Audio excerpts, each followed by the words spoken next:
How y'all doing? This is Rob Burnham, aka Preacher Man R&B, and this is another episode of Retro TV 91. This time I'm doing another Arrow reviews, and this time I'm reviewing Arrow Season 7, Episode 12. What happens on this week's episode, the documentary crew is following behind Oliver Queen.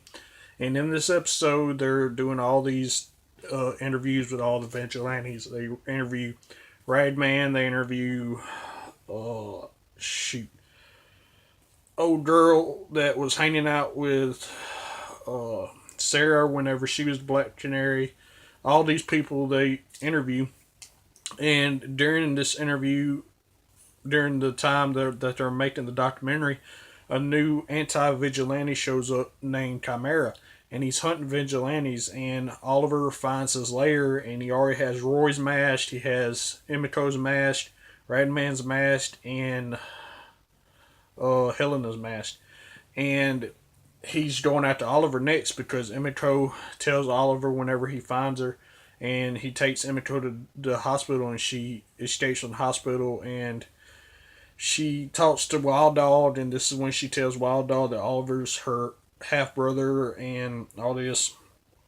And there's this big debate happening between Oliver and the mayor, and he has to show up even though he doesn't want to because he knows that Chimera is going to attack during this debate, and this is what happens.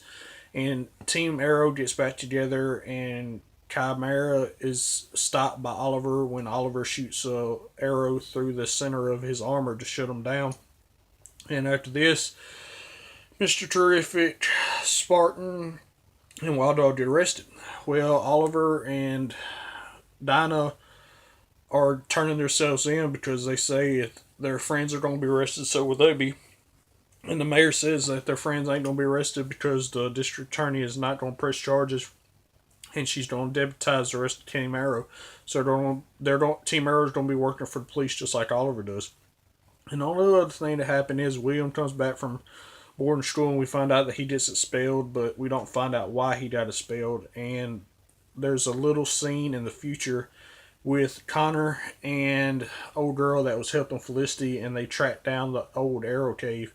And that's all that really happened in this week's episode. My question for y'all is, now that Team Arrow are part of the police department, what's going to happen with it? As always, Preacher Man R&B signing out. Guys, GG is awesome. This has been another episode of Rich TV 91. See y'all next time.